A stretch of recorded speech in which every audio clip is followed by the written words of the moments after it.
那么这个绣球到家以后，你要想养活的话，那么到家第一件事就是检查土和盆壁之间有没有缝隙，是吧？它周边是不是悬空的？如果花盆边缘盆和土之间有缝隙啊，咱们这个需要给它加点土，是吧？用筷子给它压下去，让盆和土之间贴合好。这样做，第一个就是浇水的时候能够中间土球浇透。那么第二种情况就是什么？这毛细根会重新向外生长。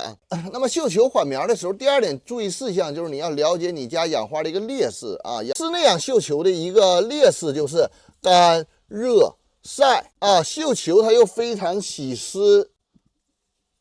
这是干热晒啊，不是风干茬。有人说绣球耐阴呐，绣球耐阴，绣球太阴了，土长不开花啊。所以说咱们养护绣球的时候啊，在你家窗台上是吧放着的时候，那么它的最好的一个缓苗环境是什么？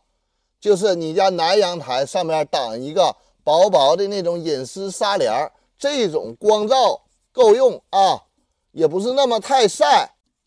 那么整个的这个环境比较适合绣球来进行一个生长。咱们每周给它转一次盆啊，让它叶片均匀的受光就 OK 了。那么第三个就是绣球啊，咱们给它增加湿度，是吧？它在这个大棚里养殖的时候，这个绣球它是放地上的啊，就是你去过绣球的养殖基地，你会发现地上它会有比较湿的一个水质啊。那么这个相对来说，绣球养护的湿度比较高。那么咱们可以拿一个托盘，里边放点火山石。那么咱们可以给托盘里倒上水。咱们这个水啊，注意你家环境温度高于25度，咱们可以满一点啊；不高于25度，不用太满，是吧？咱们白天的时候就可以给它坐在上边。一方面是托盘边缘的水分蒸发增加一丢丢湿度，另一方面啊，这个湿度会诱导底部的根系向外生长，那么为咱们后期换盆做一点准备。那么这种条件下，咱们给它浇水的时候，绣球的土不能完全干，盆面土摸着毛巾甩干那个湿度，咱们给它进行一个浇水就可以了。另外一个判断浇水就是绣球底部叶片啊稍微打蔫，咱们给它浇水就 OK 了。那么前期的话，大概就是1到2天浇一次水。那只要发现绣球底部叶片打蔫啊，咱们这个就可以适当的稍微的增加一点浇水频率，浇完水以后叶片会恢复，这就是绣球缺水的一个表现。那么第三个就是绣球的一个焦边的一个问题啊，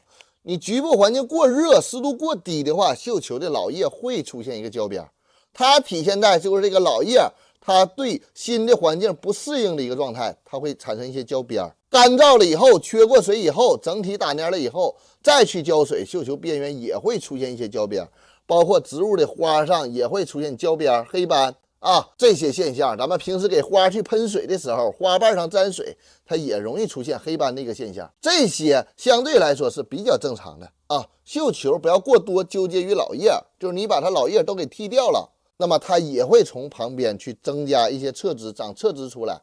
咱们养的是新根和新叶，还有新花。那么老叶老花欣赏一段时间以后啊，咱们都需要给它进行一个修剪，重新憋枝儿、长芽、开花啊！不要过多于去纠结。老师啊，我的叶片怎么地了啊？老师啊，我这个老叶怎么地了？大的环境变化，植物都会有，就像人掉2根头发一样，白2根头发一样。你白根头发，你非得拿这个头发上医院做 CT 检查不出来，做磁共振，是吧？最后啥也检查不出来啊，就是这么个问题。老叶那么出现焦边、黑斑，那么咱们后期新芽长出来以后啊，把老叶给它修剪掉就可以了。你别忘了点赞关注啊。